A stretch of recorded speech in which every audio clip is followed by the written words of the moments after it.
Each year, Microsoft Research hosts hundreds of influential speakers from around the world, including leading scientists, renowned experts in technology, book authors, and leading academics, and makes videos of these lectures freely available.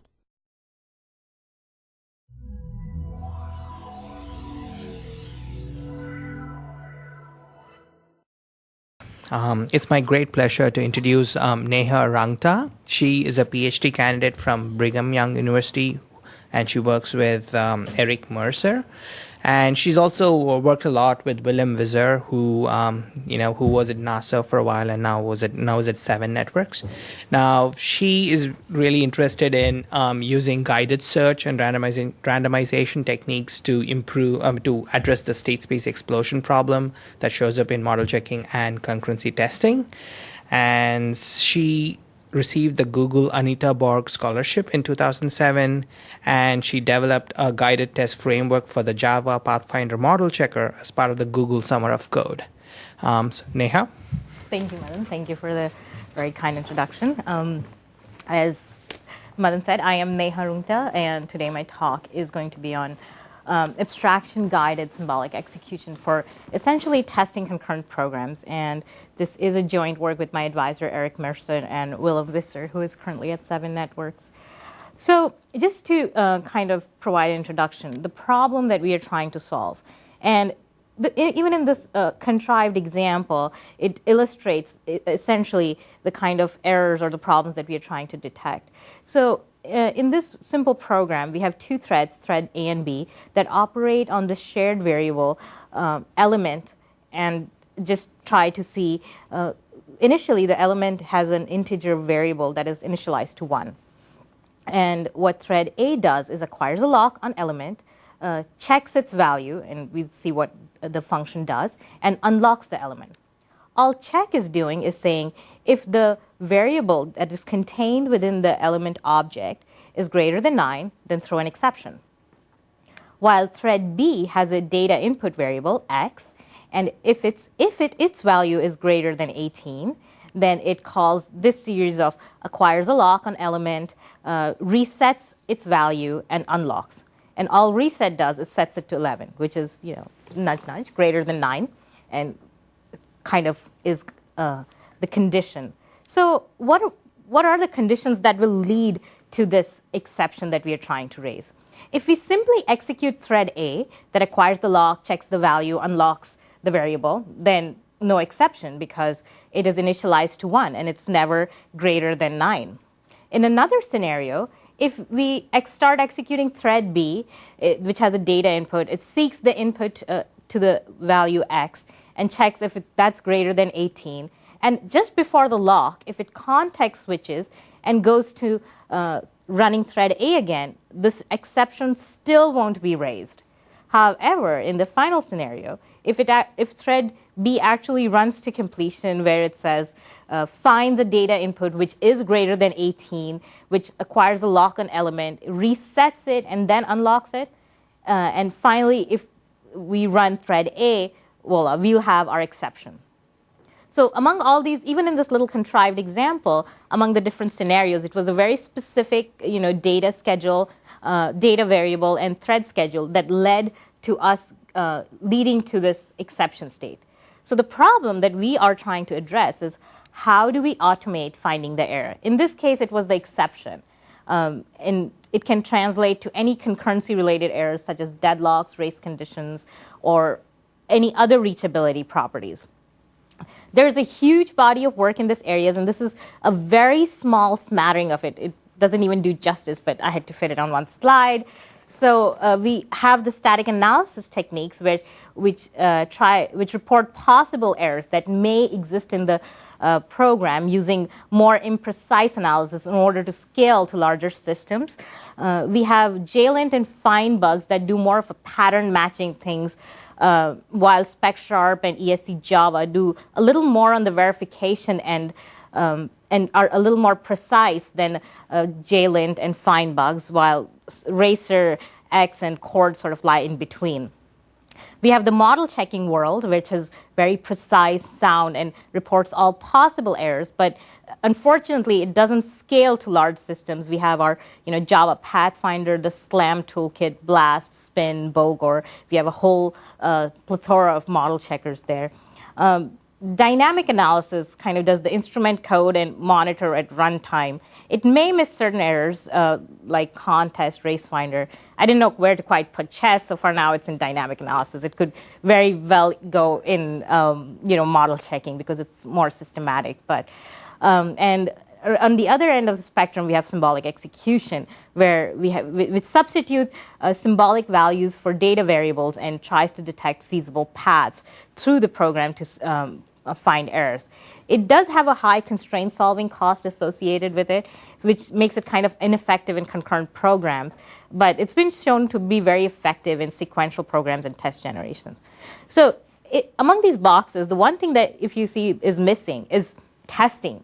And my initial slide was about testing, is because there isn't much on testing concurrent programs. All the test generation, unit testing, there's Chess that does some of the unit testing for concurrent programs, but in general, there isn't a huge literature for concurrency the way we find in sequential. If we do sequential testing, we could possibly spend days and days that's just gone into testing sequential programs. So that is the paradigm that we are trying to go toward and find solutions in that problem area.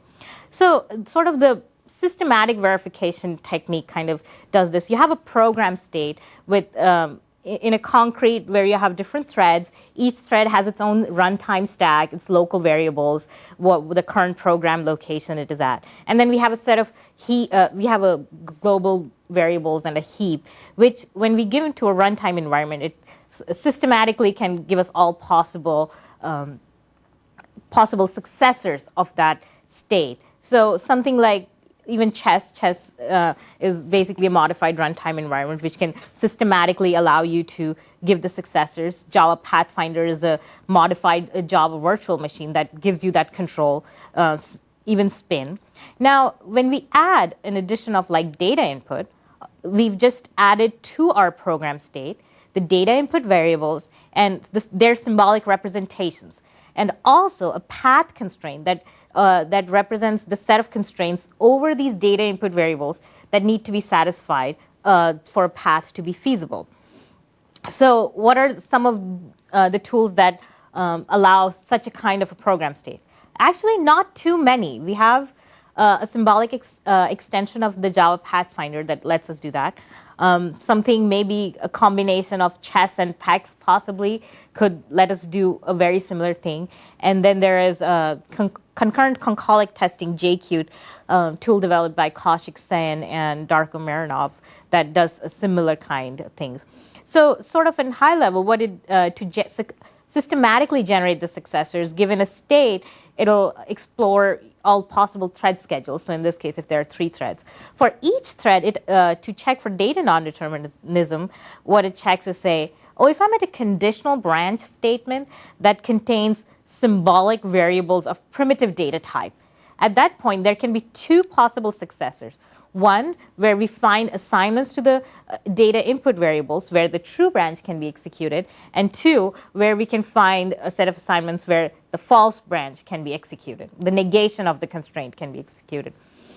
Now, for complex data types, there are different techniques in literature that have proposed how do you handle symbolic execution for complex data input structures. One of the generalized symbolic execution technique does whenever it's sort of a lazy initialization. When you reference an uninitialized data object, it can either be null, it can be either an instantiation of the new type, or any of its subtypes, because in terms of dynamic method invocation, you really don't know which type it's going to be, and also point to any of the existing subtypes that of same. So if we had a foo object of type T, at this point, O may also point to that type T. And if it's none of these 2, where you can just generate a single successor state where thread T0 executed a step. if it's not a conditional branch or a data input with complex data types. A most common way of exploring this is sort of in a depth first search, where you systematically explore the states in the transition graph along a single path. It's sort of created on the fly and until it hits the end node in the transition graph, and then backtracks, goes to the next state in the search stack and traverses the next path until we actually reach the target location. The problem is doing such an exhaustive search is very expensive, and you tend to explore a lot of states. You may run out of time or memory before you even find your target state. And so even with randomization, like you can randomize this, not go systematically, but still not be able to find. So what guided search tries to do is, start from our initial state and generate the successors of the state and assign a heuristic rank to each of these states, and the state with the lowest heuristic rank is expanded first. And we keep expanding it until it reaches the target state. So we think a heuristic estimate is efficient if it actually explores fewer states before error discovery or before reaching the target state. That is what we define our fewer states than at least exhaustive or random. So that's our lower bar of performance measure. So in this work, what we say is sort of use an abstraction-guided symbolic execution technique that has a set of target locations as the input to the technique. And I'll get back to how we generate these target locations. From these target locations, we generate an abstract system of program locations. A program location is just uniquely identified by, say, like the program counter or like a line of code in your program. It has no data or thread information, and but we add only the locations that determine the reachability of the target locations. We actually do not perform any verification on the abstract system, which is sort of the difference between this abstraction-guided refinement and what we view in the model checking community as abstraction-guided refinement, because generally the verification is performed on the abstract system itself.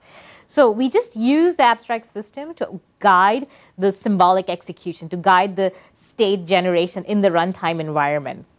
And we use heuristic to pick the thread schedules and input data values.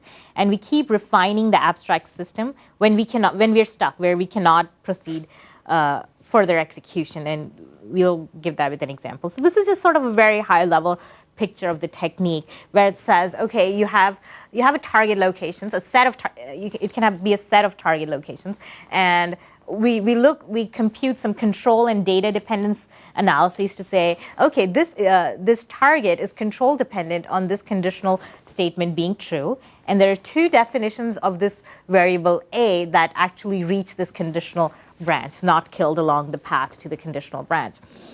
And that is the input to this guided symbolic execution technique, which says, okay, which of the threads am I going to drive? I'm going to look at this information, use my heuristics to decide, and also during the control flow things, which branch do I need to go down on? And when I can't go down a certain branch, I will refine the abstract system by adding more locations into the abstract system.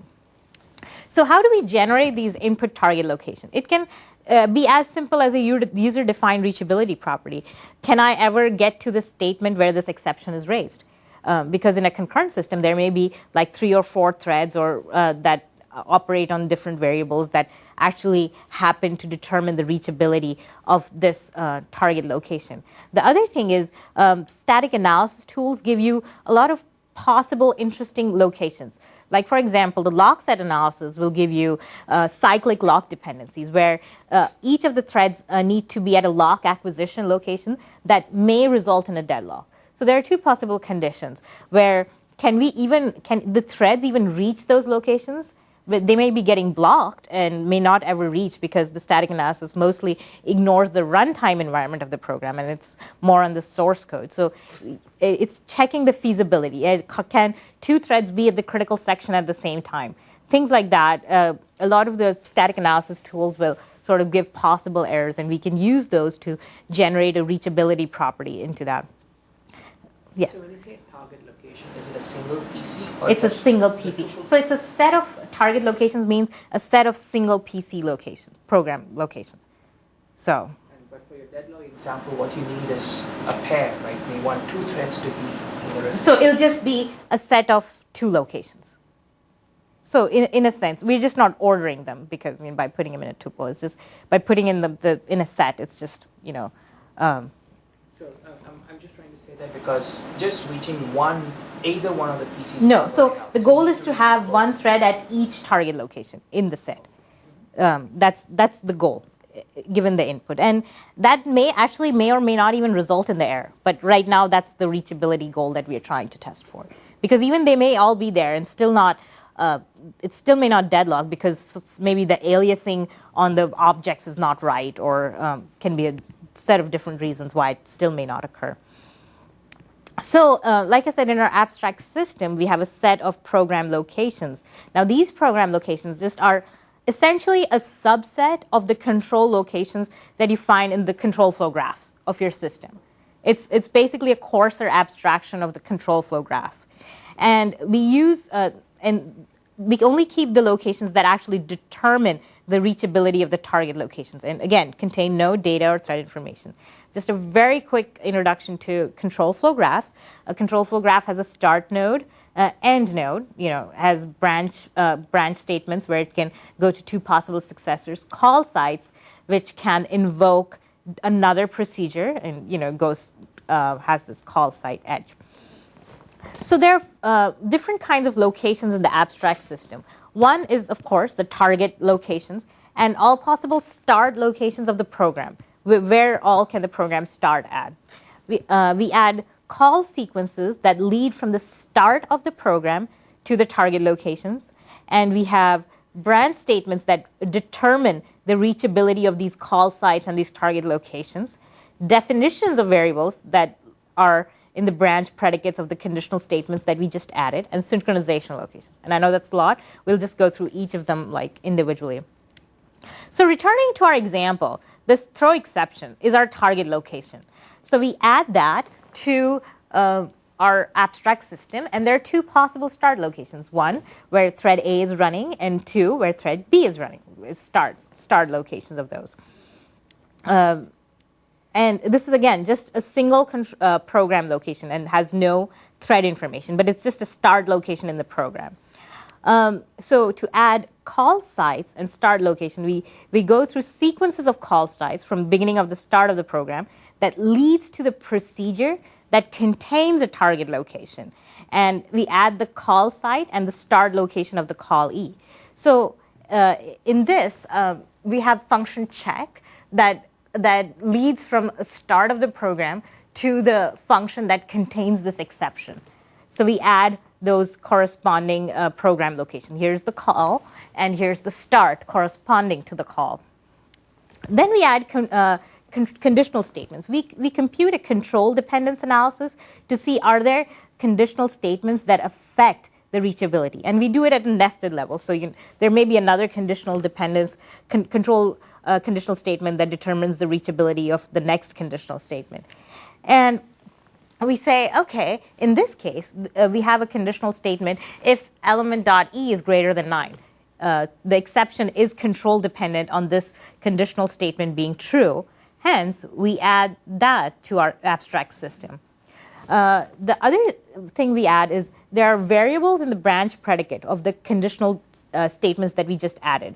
What are the definitions of these variables that reach the conditional statement? When I say reach, it's a reaching definitions in data dependence analysis where from that point there exists a path where there's no redefinition of the variable along the path. And for alias information, we computed based on may be an alias. We do a conservative estimate. And for now, we restrict it in our initial creation of the abstract system. We restrict the definition along intraprocedural paths where it's within a single procedure. So we don't end up with a lot of paths in our abstract system that we need to test that lead to the target location. So in this example, we actually don't have a definition of element.e within this procedure. So nothing is added, and it's the same as before.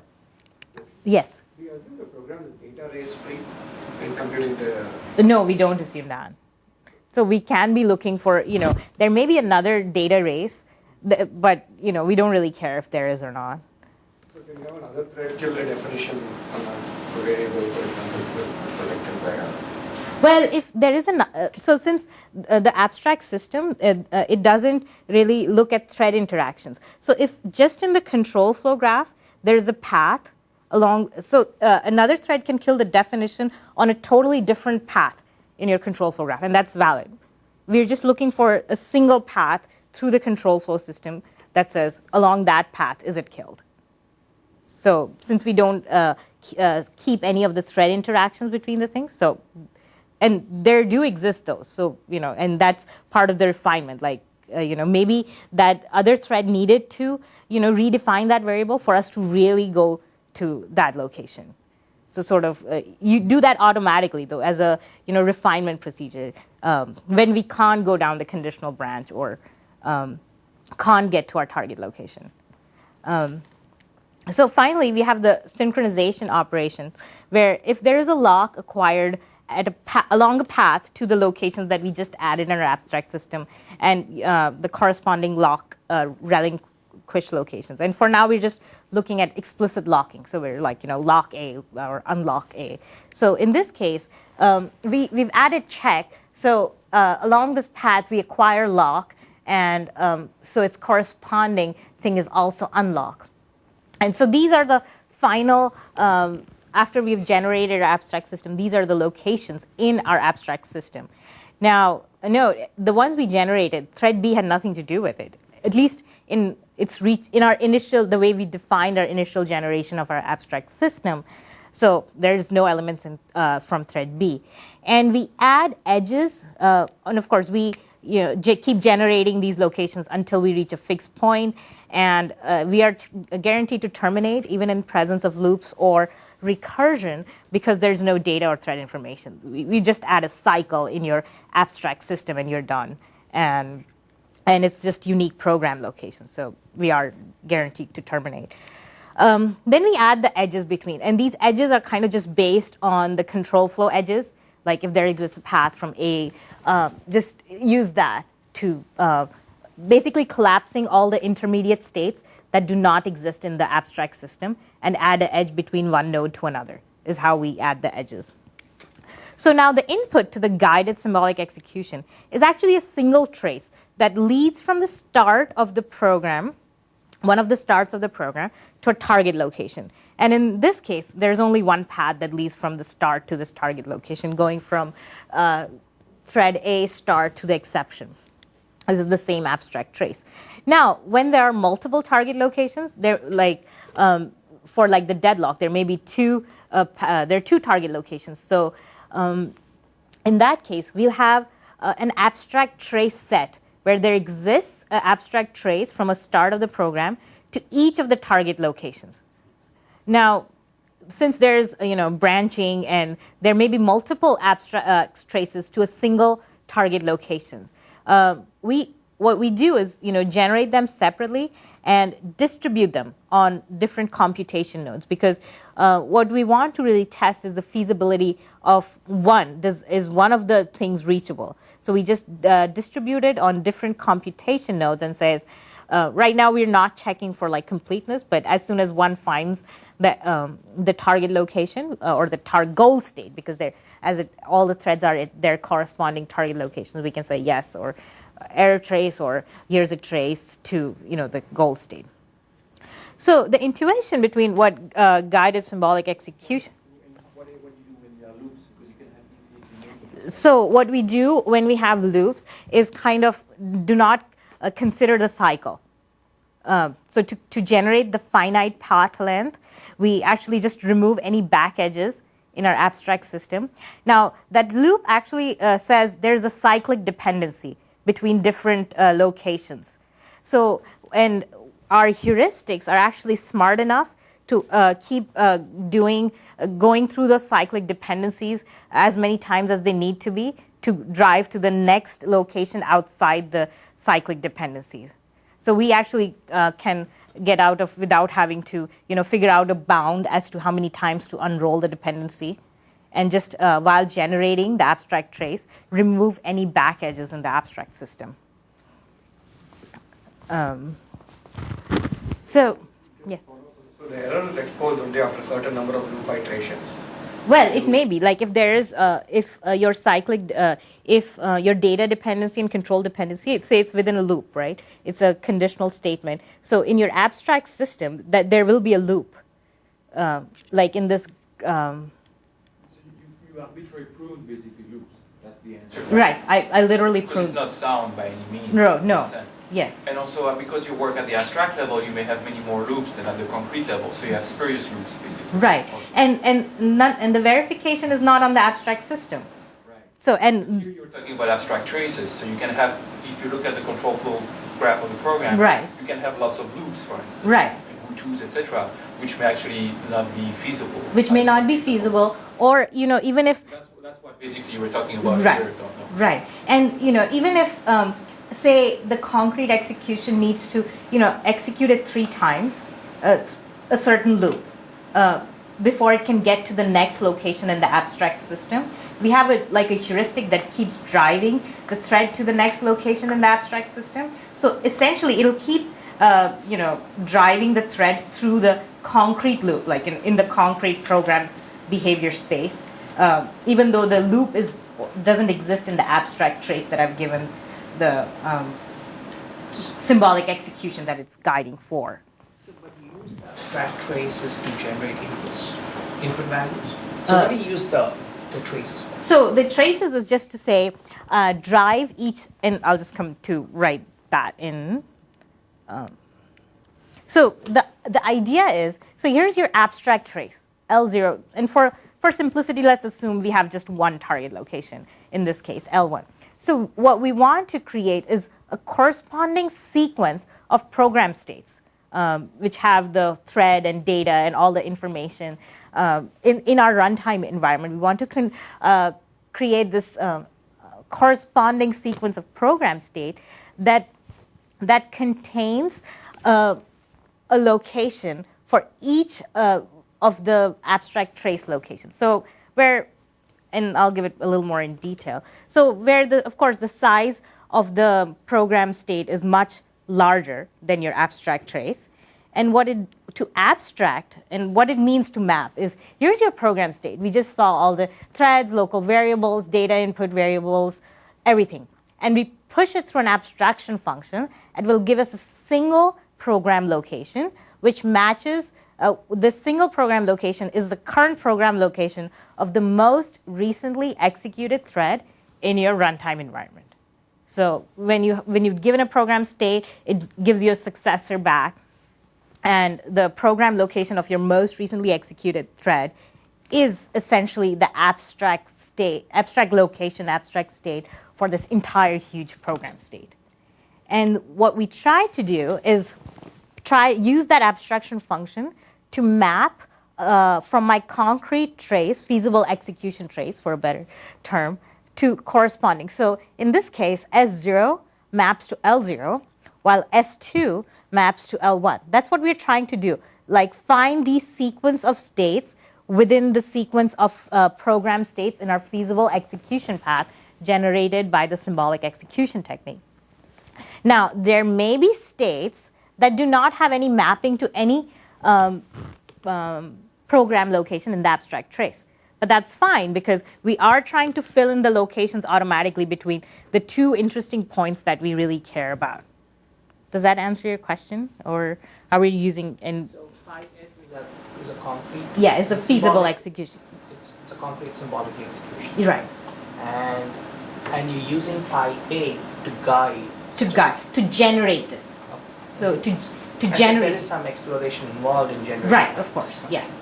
So what we do is we use what is called a greedy depth first search at each successor. We just look at at each state, we just look at its immediate successors, rank those, and explore the best possible successors, and keep going that until we find our target state. And we don't consider backtracking states until we reach the end of a path, which is a little different than traditional greedy best first search, where you look at the global best search, because we're trying to generate a path. That's why we kind of look at the best successor at each level. So how do we really guide our search? So we have a sequence of locations. This is our locations in our abstract trace, L1, L2 through Ln. Now, we have a program state S0 that generates 3 possible successors, S1, S2, and S3. Now, what this line demonstrates is I have observed location L2 in program states S1 and S2, which, there may be 2 different threads that have, executed and are at L2 right now from the state S0. So we prefer states that have observed a location from our abstract state over those that have not. So now in case where we have 2 states that have observed the same location, we can just randomly pick one and generate its successors. Now in the case that they have not observed any more new locations from the abstract trace, we have our work on distance estimate heuristics that computes a estimate on the distance to the next location on the abstract trace, and that is the heuristic estimate. And I have a little more on how it's computed because it's a lot of the previous work is on that at the end of the slides, and if we have time, I can possibly go over how that distance estimate is computed. And we keep, going and doing that until we find the target state. Now, for refinement, if my location in my abstract state is a conditional statement, if y, and I know I need to execute the true branch of this statement, but the successors that are generated, say if y is symbolic, there is no satisfying assignment that will lead to the true branch. Or also, even if it's concrete, it's just not there. Even in the single state that I've generated is not the successor for the true branch. In fact, it's, for the false branch. At that point is when I refine. Going back to our early example, we had this conditional branch where if element.e is greater than 9, that is what caused us to reach this exception. And say in our program execution, we reach this location where we find that it's not true. So at that point, we refine. We add variables. We first get the variables in the branch predicate that we are looking at. And they may be global or thread local variables. And we perform an interprocedural data flow analysis. So in that, we'll get things like there may be another thread that can access a definition that may also reach to this branch condition, and now we just propagate the alias information to different procedures. And it is a little more expensive analysis, and so we wait until we say, oh, we really can't get through it. So in this case, like I said, we see there is a definition of E at this location. So we add that to our abstract system because we say, this seems like an interesting definition that I may need to go to before I check the value of this conditional statement again. And I recompute the fixed point. And for this little contrived example, pretty much all the program locations get added to the abstract system that was there earlier. But in larger systems, at least in our experience, we found that even with refinements, you don't end up adding the entire control flow graph of your system. There's still a small subset of the entire control flow graph of the system. Yes? How much is the reduction like in practical systems? It can be anywhere between, and of course it's dependent on the program. Like for our Java concurrency errors, the reduction was about 80 to like 90%, like 80 to 90% program locations from your program, and those only even after refinement, you had anywhere between 10 to 5%, and it was a little program dependent, of course, because of the dependencies. If you have a very disjoint system, you probably even see a greater reduction. So in terms of how the variables interact, that does have a little into that. So, but before you did the refinement, right, you wouldn't have known that. So essentially, we have an abstract trace, and then you're doing an exploration to see if you can find a feasible trace through that trace. And so you have to complete the entire exploration before you start the refinement. No, we do it sort of a eager refinement, what we call it. Because you wouldn't know Maybe you don't need a refinement at all, right? And that's possible. And we have those other traces that the other computation nodes are chugging on, and there may be a path, that's gone through another definition that leads to this conditional statement already there in our initial set. And at that point, before this can reach, say, refine, that says, oh, by the way, I found this target location, so everybody else can stop. So this sort of distributed. So one node is really targeted towards finding a path, towards finding a feasible path along that one particular abstract trace, and doesn't sort of backtrack along the abstract system to find another path to the target location. So it's a heuristic as to when you start refining? Actually, no. It's sort of an eager refinement where whenever I reach, whenever my program execution reaches a corresponding conditional statement in the abstract trace, which it cannot guide along the right successor, like true or false. At that point, refine. Try to redefine one of the variables in the branch predicate and try to execute that branch again. So it's sort of a very eager refinement. And sort of, this is a first pass at a refinement. There's obviously a lot more precise ways that we can do the refinement and add more precision, even the abstraction. This is a, So, for example, in this example, there might have been a loop in your abstract trace that you proved. Mm-hmm. And if you'd gone around the loop a couple of times, maybe you would have become greater than 9. But you wouldn't have known that. Right. I wouldn't have known that. And sort of the addition, if there is a definition, that loop, that will get added to the abstract trace, on the refinement. So because it says, oh, here's a redefinition that might lead you again. So this the refinement step, this is what's the difference with the predicate abstraction and refinement by adding predicates? It's essentially the same thing, or there are major differences here? Well, of course, there's no predicates. It's not on data values. But when you refine, you add variables, right? And you try. No, we don't add variables. Oh. Only locations. But what is so? A single. So this E.11. It's only on the control flow graph. No variables, because there's no verification. So, yeah. But now, if you add, for instance, let's say I have a pass from here to here, and I add basically some control location where there are conditional statements. So what about the variable that are testing those conditional statements? we don't add those. We don't add like the variables. So in this case, where we've added E is equal to 11, this is a program state. Like this doesn't actually contain the value of E. It's just a program location where it says, where E is equal to 11.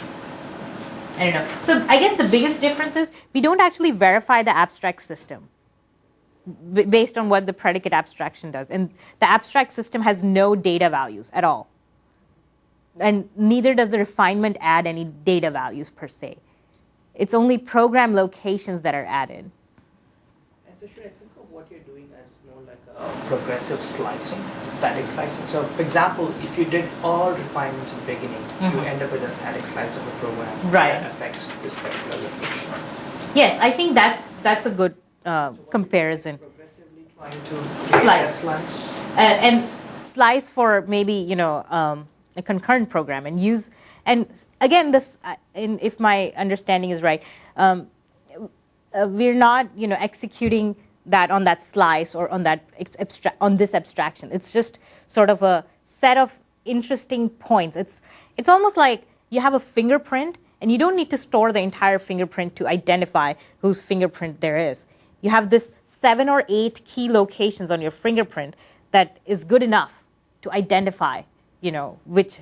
So for the control part, you refine. So you start with an abstract control flow graph and you refine. Right. But for the symbolic execution itself, Uh-huh. for what variables are you? So there, you don't have a refinement step. It's a single. You have symbolic execution is like an abstract interpretation. So Right. One single abstract domain Right. fixed for the whole thing. Right. Got it. We don't refine on the symbolic execution. No. So after adding that definition to that abstract system, what we do is update the abstract trace. Right now, we just, again, there may be many paths to different definitions or to variables in the branch predicate that are getting redefined. And we have to check for lock dependencies between those definitions to see whether or not we can get to it. So in this case, we have another path to the definition of E11. Now this goes through thread B, which goes, if x is greater than 18, lock, reset, and this is the instructions in the reset. And we check for log dependencies, and here's why. So if in the refined abstract trace to the data definition, if it acquires a lock on the same object as if there's a lock acquired by our initial trace to the target location, we have to add an additional unlock, find the corresponding unlock for this, and add it after the data definition, because if we do drive our thread right here and then try to go execute this thread, it'll get blocked at this lock because another thread has this same lock. So we kind of make that check and add that unlock element.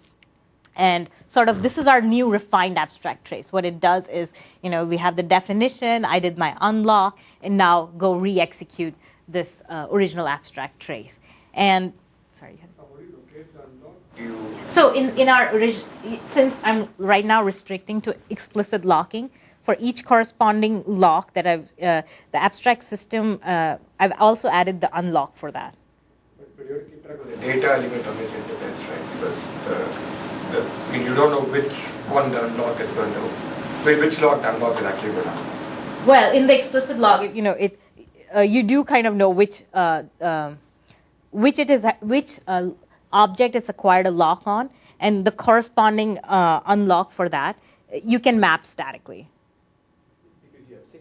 Because you have synchronized blocks, So like in Java. Right, okay. Yeah, so like you have the synchronized block, and the block ending for that is for the one that is acquired.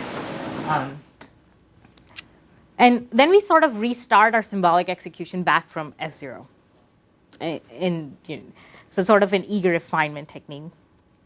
So just a sort of a quick overview of the heuristic that we use. And a lot of this heuristics is actually not part of this work that I just presented, but have been part of like a lot of the past research that I've done in. So some of the heuristics, so how do we rank? So at the very first level, we check at, here's a program state SI, along a path from how many location has it observed. So the heuristic 1 for SI is n, which is the length of the abstract trace, minus the number of locations that it has observed, along a path from S0 through SI. So if it is already mapped to, if there exists a state that has S1 that matches L0, which means I've observed one location from my abstract trace. So my heuristic value is n minus 1. And a lower heuristic value is better because you explore something that has a lower heuristic value and chances of getting to an error faster. At the second level, we estimate, we map the current state to its corresponding abstract state. And again, this is like a lot of our previous work we've done. And compute it on a control flow representation. So we have Li, which is the abstraction for the SI. And this is the entire control flow system of the program, and compute an estimate along, by minimizing the number of edges in the control flow graph that are required to reach the target location. So in this case, this is 2. And finally, we also rank data non-determinism, where when we are initializing a symbolic variable, a complex data type. So where you have, null, new t, all subtypes of t, and existing objects. At that point, we look at our control, at our abstract trace. So we have OSIM calling foo, and in the class x.foo. So we really don't need to bother about the one with just other ones that are not of the same class, because we know we need to go precisely into that class to get to our target location. So that allows us to intelligently pick and prune paths. So we can say, okay, here's a new t, that is, we'll assign that as 0, and all the others as 1. So sort of the information in our abstract trace essentially allows this even heuristic, which is kind of obvious that of course you'd want to pick the classes that you want to go to, but the information in the abstract trace allows us to do that. In an exhaustive search, you really don't know where you're kind of going without some help. So as for our experimental results, we use the symbolic extension of Java Pathfinder. For those, it is a modified JVM that operates on Java bytecode. We did turn on dynamic partial order reduction. The abstraction, refinement, heuristic computation, everything is performed on Java bytecode, and of course JPF operates on Java bytecode. And the libraries are since everything is bytecode, any libraries that it uses also become part of the multi-threaded system, so we don't have to worry about what if we don't have source for third-party libraries. We have a set of benchmarks, and we have a set of examples from the JDK14 concurrent library, and we do create a very generic environment around these libraries to be able to execute code in these libraries. Let's see. So some of the results is and for all these examples are for where certain dynamic analysis tools like Contest, even after running for a few hours, few trials, they're not able to find the error state, or even exhaustive search within JPF, where you just turn on depth first search with a bound, is not able to find. So we've picked, at least that's our threshold, where you cannot find the error with an exhaustive search technique within JPF or depth first search. But Contest is not symbolic. No, Contest is not. So what we did was actually close the environment, added the data, the correct data that actually needs to be, and even then, it wasn't even able to find simply the thread schedule that was needed to find the concurrency errors.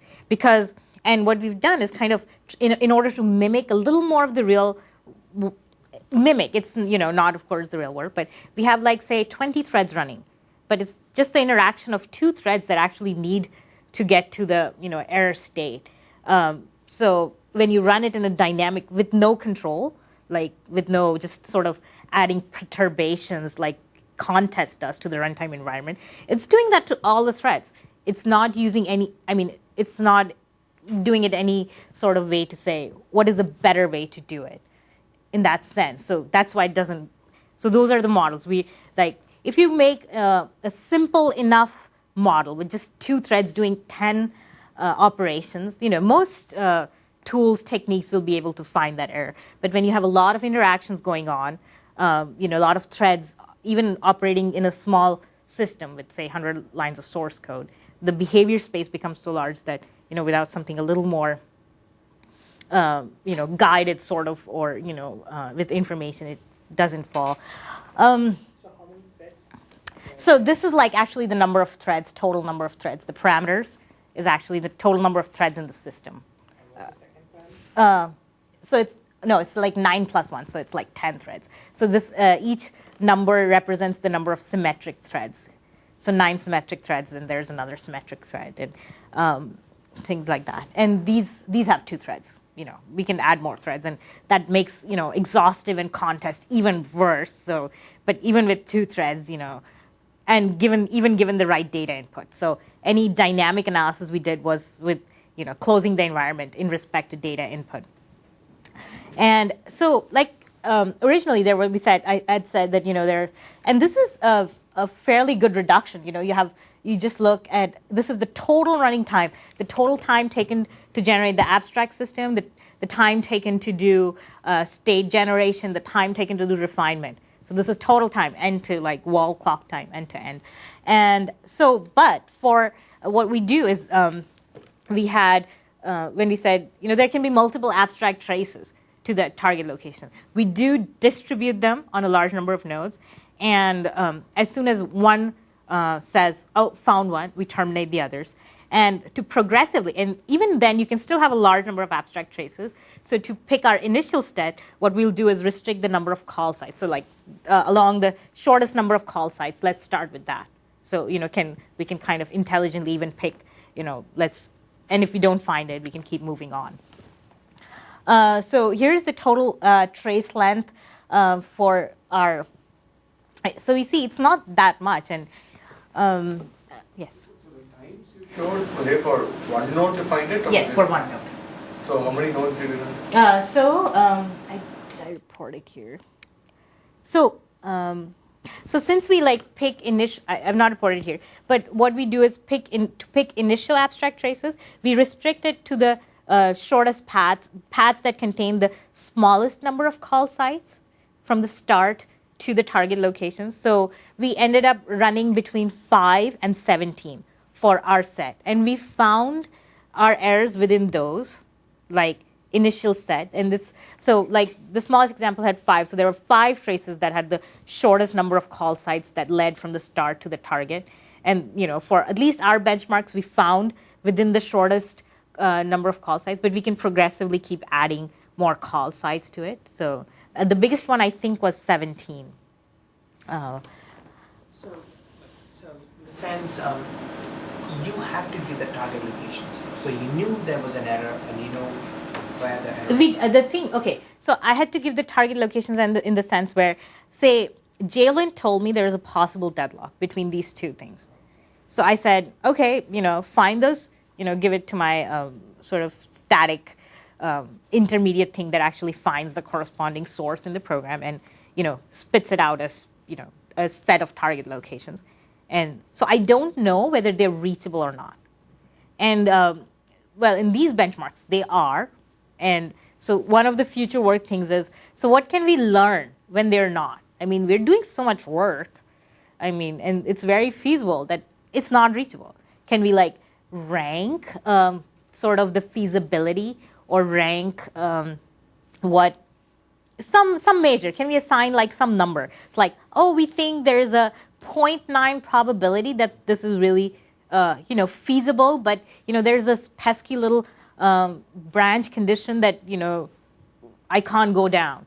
I don't know. Can the user give me any help, or at least give more information to the user about what its feasibility can be, rather than saying I don't know. Right now it just says I don't know if it doesn't find something that's feasible. And this is the number of trace lengths, and this is the number of refinements it did. And in the number of refinements, it says, you see, there's just like 1 or 2 refinements that it did and kind of found the error, which, as I was talking about them, I'm like, this is quite similar to their observation in the iterative, context-bounded thing, where you don't need a lot of things to happen, like in terms of where it needs to context switch for you to find the concurrency errors. So one of the things that we want to do is evaluate against, iterative bounded context to see, say if you have a large enough program, even can this technique help even when when it's not trying to do coverage like iterative bounded context does. Yes. What is the length? How do you measure the length of a trace? The number of nodes in the trace is sort of the length. The number of abstract nodes. Abstract control nodes. Control nodes, yes, in your in a given trace. So of course, future work. What SFT solver did you use? I don't remember that on top of my head. It's part of the JPF symbolic execution engine, but I can look it up and say. Okay. So of course, compare with iterative bounded context. The abstraction and refinement right now is actually a little coarse heuristic-based things. We're looking into Patrice's work with compositional symbolic execution to see if we can, harness some of those techniques to, better abstract, better refine.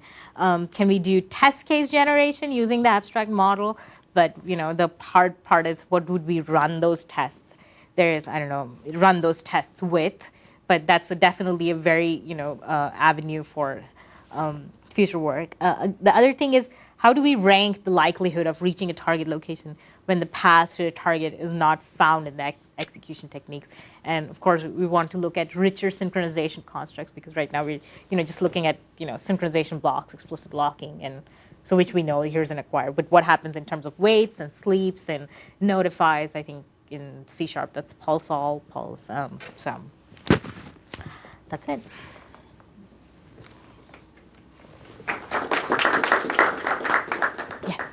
There's a piece of closely related words. Not quite the same, but it's the word. I guess you know about synergy, and dash, etc. Right. So Yeah. The one it's a with different Aditya Nuri. abstraction because it's predicate abstraction, but predicate abstraction can simulate basically, I believe. So it's a particular form of. I mean, it's very general, of course, predicate Right. abstraction, but you add predicates, let's say, about control location, that's a particular class of predicates, so to speak. Right. That's not exactly the way it We works. view as predicate abstraction. That's also not the way they do their abstraction refinement in, in SLAM or in Right. Synergy, etc. But The difference and I'm not sure, is how those techniques would kind of work in concurrent programs, like sort of. But here, I mean, there's a lot of stuff in Right. lots of components. Right. But if you just look at sequential programs, forget about concurrency. Right. And now look at what you do. Then, and in presenting it like that would also help for people, if you present that to people that work on synergy, for instance. Right. So then you slice and then you put away concurrency, because you sequentialize the Right, execution. of course, there's nothing. So in some sense there's, Well, and I guess part of the thing is, and maybe it's like this kind of component. Well, okay, so my thing was, okay, there's a lot of good things for sequential programs already. I mean, there a lot of stuff. there's a lot of good things for sequential programs. Like predicate abstraction, like CGAR works great for sequential programs. And so I'm like, okay, then but CGAR doesn't quite work as well for concurrency. And at least from the people I've talked to, I've kind of, expressed that opinion. Okay, More is not in the room. I could say it also doesn't work always well. Seeker is not a panacea. I mean, if you cannot find basically an abstraction quickly Right. with, let's say, a bounded number of like less than 100 predicates, then forget it. I mean, it's never going to finish. and I think that's So now, if you want to check very abstract properties, very guided, and there exists a easy to find kind of abstraction, they will find it. If you have like a million-line program. And you check like buffer overflow, etc. Forget it. I mean, this is never going to find. These techniques do not work currently. Right, and I So you think have that to be part of that careful. is even with my technique. Like, I've tested on things that, there exists this path to these, target locations. But what if it doesn't, or if it's very hard, or like I haven't looked into, what are the kind of things where there exists, but this technique is not able to find. Like, those are the kind of more with maybe with richer synchronization things that might be harder, where you can't really control where the lock is and who's telling the locks, things like that. But So can you go back to the example you had in your first slide? Okay, sure. So one thing I always wanted to know was, like, if you look at the example, you need two things to happen for the bug to have you actually need three things. So first, somebody has to tell you that you have to run thread A and thread B, right? And then second, somebody has to tell you that thread B has to run with an input which is greater than 18. And third, you need the actual thread schedule. Now, I'm actually wondering how likely do you see the case that the input values are important? okay, so I actually So, have an you know, example with the JDK library. I just put in the slides. It's sort of a more real world example that says, where it matters. So, and without going, so this is just a container classes, the hash table, and the vector classes in the JDK library, and you're jailing and if you run sort of a static lock set analysis on this, they say it'll say this may cause a deadlock where if there's a thread that has acquired a lock right here, and there's a thread that's acquired a lock right here. That's the only information your static analysis, lock set analysis will give you. So okay, it may cause deadlock. So, and then the question becomes, does the deadlock really exist? So if we have, say, two threads that are that have access to this global variable hash table age and a vector variable v, they've both executed their first line of code where they have locks on their respective objects because it's synchronized, it just requires a lock on itself. When a thread 0 will try to say, oh, like something that's contained within the hash table, let me get its hash code, because that's what the hash code function is returning. And if, and only if, your hash table contains the vector v that's being operated by another, sort of a circular data dependency between containers,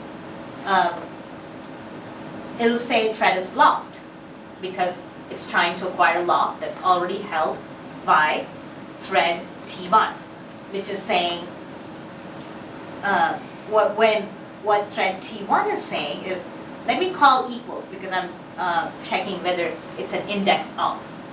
And what index of, with the equals function is, it says, oh, thread 0, I can't acquire because I'm blocked. The thread 0 has the lock on H, which is, so there's this circular data dependency between containers.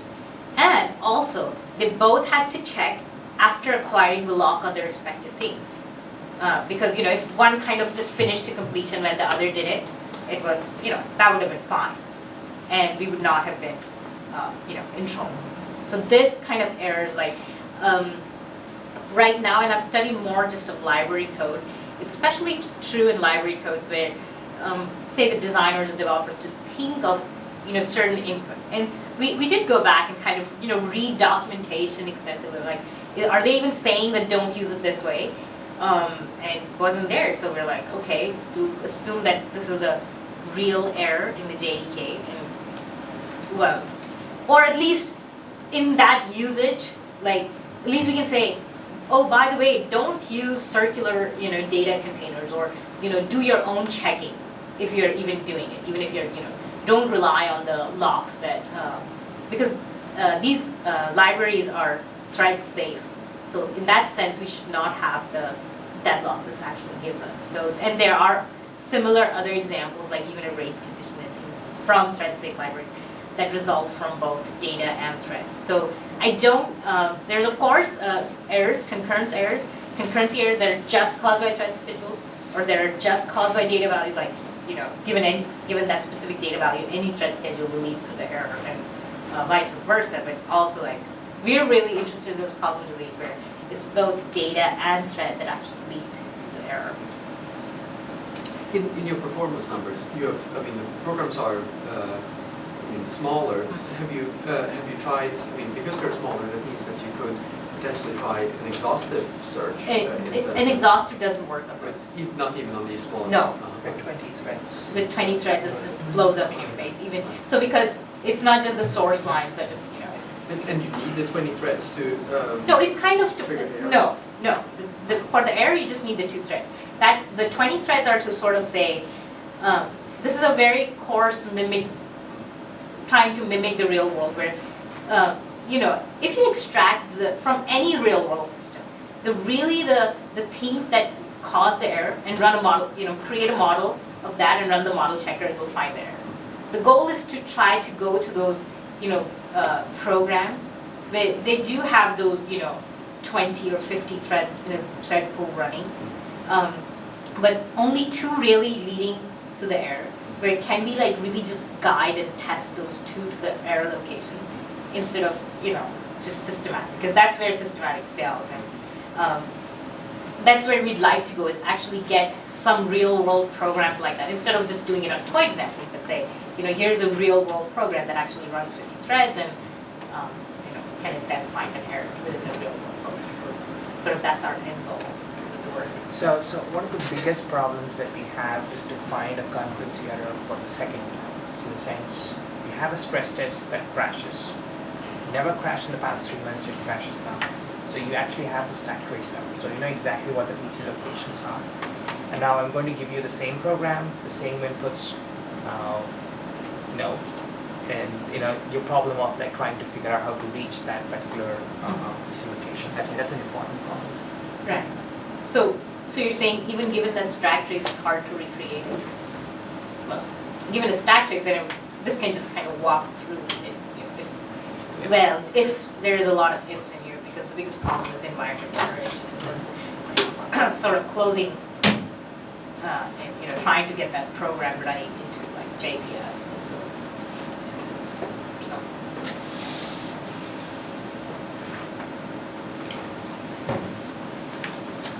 Thank you.